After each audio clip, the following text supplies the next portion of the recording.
Aku pikir luka terburuk adalah pengkhianatan dari orang asing. Ternyata yang paling menyakitkan adalah dikhianati orang yang setiap malam tidur di ranjang yang sama. Pagi itu Naila bangun lebih awal dari biasanya. Ia menyiapkan sarapan kesukaan Reza, telur setengah matang, nasi hangat, dan sambal terasi buatan sendiri. Aroma masakan memenuhi rumah mungil mereka, tapi tidak berhasil menarik perhatian Reza yang hanya menatap ponselnya sambil mengernyit.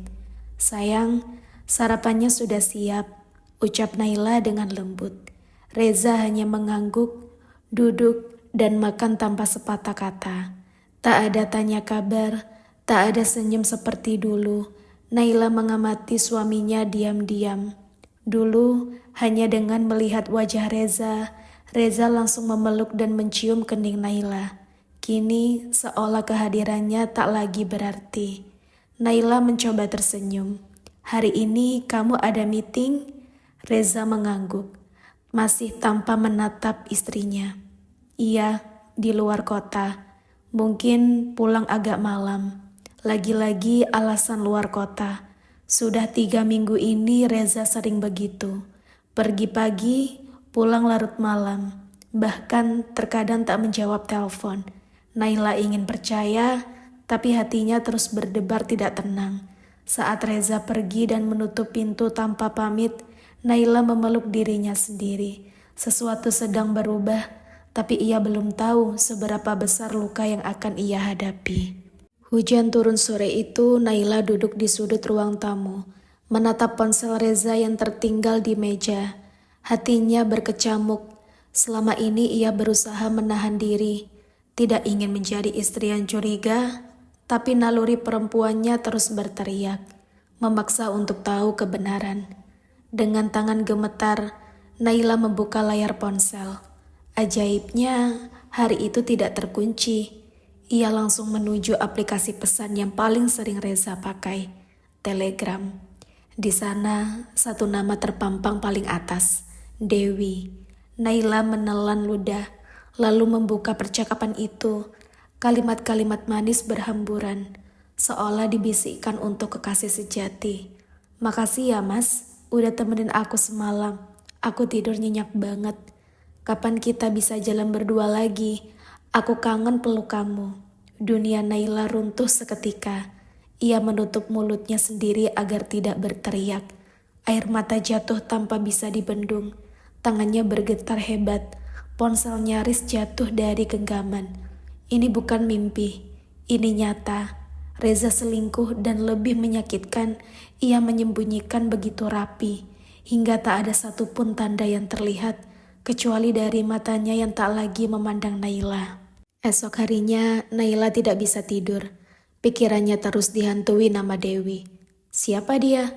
Sejak kapan Reza mengenalnya? Ia mencoba membuka akun media sosial Reza yang jarang disentuhnya. Dan di sana ia menemukan jejak samar. Foto Reza sedang di kafe, tertawa bersama tim kantornya. Di sudut foto ada seorang wanita muda berambut panjang dengan senyum lebar. Dewi. Dengan sedikit pencarian, Naila menemukan akun pribadi wanita itu. Ternyata Dewi adalah rekan kerja Reza di proyek luar kota. Seorang janda muda, cantik, energik, dan juga unggahan terlihat bahwa ia sering bepergian bersama tim, termasuk Reza. Hati Naila tercabik. Ia membandingkan dirinya dengan Dewi. Wajahnya, penampilannya, dan gaya hidupnya terasa jauh berbeda. Naila hanya ibu rumah tangga biasa yang selalu menunggu Reza pulang, tanpa make up, tanpa dunia luar. Tangannya mengepal. Apa aku kurang? Kurang cantik? Kurang menarik? Pikirnya.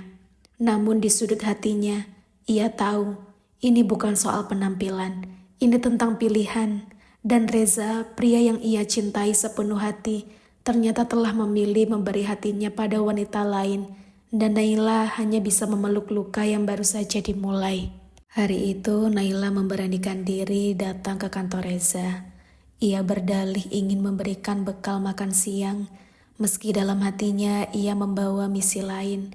Melihat langsung wajah perempuan yang telah mencuri suaminya, Sesampainya di sana, suasana kantor tampak tenang.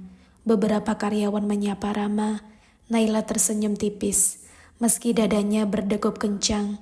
Tak lama ia melihat Reza keluar dari ruang rapat bersama seorang wanita.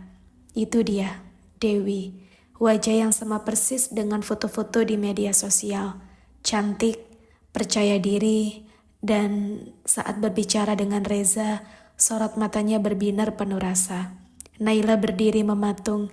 Dari kejauhan ia melihat Dewi menyentuh lengan Reza sambil tertawa kecil. Reza pun tidak menolak, bahkan membalas tawa itu.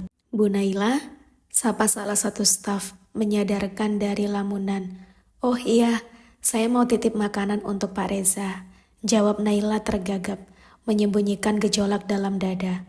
Ia menyerahkan kotak makan dan segera pergi. Tanpa sempat bertemu Reza langsung, di dalam lift air matanya tumpah. Rasa sakit yang sebelumnya hanya dugaan, kini menjadi bukti nyata. Reza tidak hanya selingkuh, ia bahagia saat melakukannya.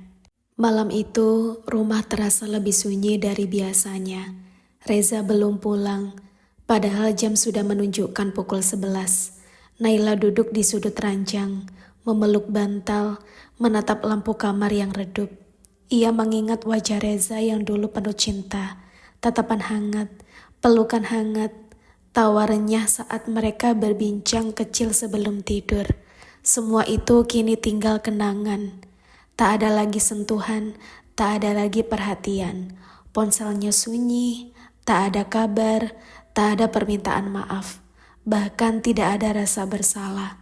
Naila menatap cermin di hadapannya. "Apa aku terlalu membosankan?" bisiknya dengan lirih. Ia menunduk memejamkan mata, mencoba menahan tangis.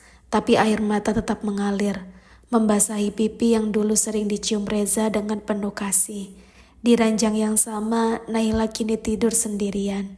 Bukan karena Reza pergi, tapi karena hatinya telah ditinggalkan sejak lama.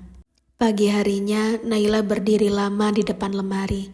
Tangannya perlahan memasukkan beberapa pakaian ke dalam koper kecil. Bukan karena ingin kabur, tapi karena ia butuh waktu. Waktu yang bernafas untuk menyembuhkan diri. Ia menulis secari kertas dan meletakkannya di meja makan. Tanpa air mata, tanpa kemarahan, hanya sunyi yang menyelimuti langkahnya. Sebelum keluar rumah, ia memandangi sudut-sudut yang dulu pernah ada kenangan. Dinding rumah tamu tempat mereka menggantung foto pernikahan, dapur kecil tempat ia selalu memasak dengan cinta, dan ranjang yang kini terasa asing. Langkahnya pelan tapi pasti, bukan karena menyerah, melainkan karena ingin menjaga kewarasan yang tersisa. Ketika pintu tertutup pelan di belakangnya, Naila tahu ia belum benar-benar meninggalkan segalanya, tapi untuk mencintai orang lain, ia harus mulai dengan mencintai dirinya sendiri, dan itu harus dimulai hari ini. Reza pulang sore itu dan menemukan rumah sunyi. Tak ada aroma masakan, tak ada suara Naila yang menyambut. Di meja makan hanya ada satu lembar kertas bertuliskan tangan. "Aku lelah menjadi istri yang dipandang sepi. Aku pergi bukan untuk lari, tapi untuk menemukan diriku yang hilang. Jangan cari aku sampai kamu tahu apa arti kehilangan." Reza terdiam, tangannya gemetar memegang surat itu. Untuk pertama kalinya ia merasa takut kehilangan sesuatu yang tak pernah ia hargai selama ini. Tapi semuanya sudah terlambat. Naila benar-benar pergi. Hubungan Reza dan Dewi yang semula manis perlahan berubah menjadi racun. Pertengkaran dan demi pertengkaran tak terhindarkan. Dewi cemburu, Reza mudah emosi. Cinta yang dibangun di atas luka Naila kini hancur berantakan. Dan Reza mulai menyadari ia telah kehilangan segalanya. 6 bulan berlalu, Naila membuka usaha kecil di kota lain. Ia terlihat lebih segar, lebih tenang, senyumnya kembali merekah. Bukan karena pria lain, tapi karena ia mulai mencintai dirinya sendiri. Luka hatinya belum hilang, tapi kini ia tak lagi hidup dalam bayang-bayang pengkhianatan. Suatu malam, Reza mengirim pesan panjang meminta maaf, memohon kesempatan kedua, tapi Naila hanya membaca, lalu menghapusnya. Ia tidak membalas, bukan karena benci, tapi karena ia telah selesai. Cinta yang dihianati tak butuh alasan. Ia hanya butuh satu hal, ditinggalkan selamanya.